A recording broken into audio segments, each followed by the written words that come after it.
45 वर्षांचा इतिहास तुटलाय. मुंबई देशाची आर्थिक राजधानी आणि आता पहिल्यांदाच भाजपची सत्ता. पण खरी लढाई इथेच संपलेली नाही. कारण आता प्रश्न आहे, मुंबईचा महापौर कोण होणार?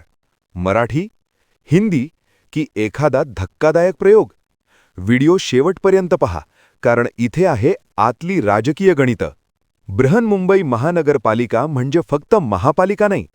हा आहे भारताचा सगळ्यात मोठा महापालिका बजेट, देशातील सगळ्यात ताकदवान स्थानिक स्वराज्य संस्था. आणि गेली 25 वर्ष मुंबईवर एकहाती वर्चस्व होतं शिवसेनेचं. पण 2026च्या निवडणुकीत चित्र पूर्ण बदललंय. थोडं गणित समजून घेऊया. BMCमध्ये एकूण जागा 227, महापौरासाठी लागणारा बहुमताचा आकडा 114. आता निकाल पाहूया.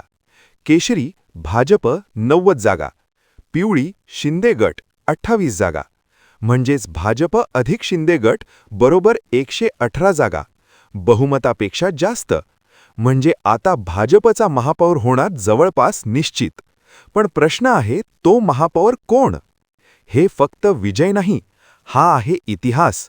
आजपर्यंत मुंबई महापालिकेत भाजपचा एकही महापौर नव्हता. उलट भाजपने अनेकदा शिवसेनेच्या महापौराला पाठिंबा दिला. पण यावेळी समीकरणं बदलली, सत्ता बदलली आणि राजकारणाची दिशा बदलली.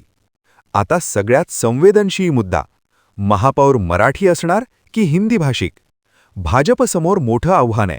कारण मुंबईत मराठी अस्मिता, शिवसेनेची पारंपरिक मतं आणि उत्तर भारतीय मतदारांचा मोठा वर्ग.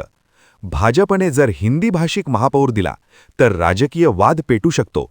आणि जर मराठी चेहरा दिला तर भाजप एक मोठा मास्टर स्ट्रोक खेळू शकते. पण भाजप कोणता प्रयोग करणार? विरोधकांची अवस्था काय? मधुपूर बनियंतर मोठा धक्का, अजित पवार गट प्रभाव मर्यादित, महाविकास आघाडी विस्कळीत. याचाच फायदा घेत भाजपने सर्वात मोठा पक्ष म्हणून स्वतःला स्थापित केलं.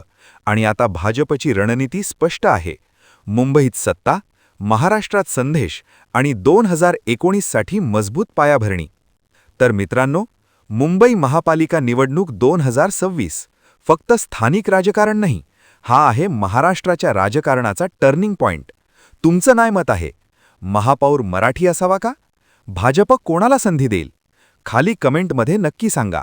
व्हिडिओ आवडला असेल तर लाईक करा आणि अशाच राजकीय विश्लेषणासाठी सबस्क्राईब करा.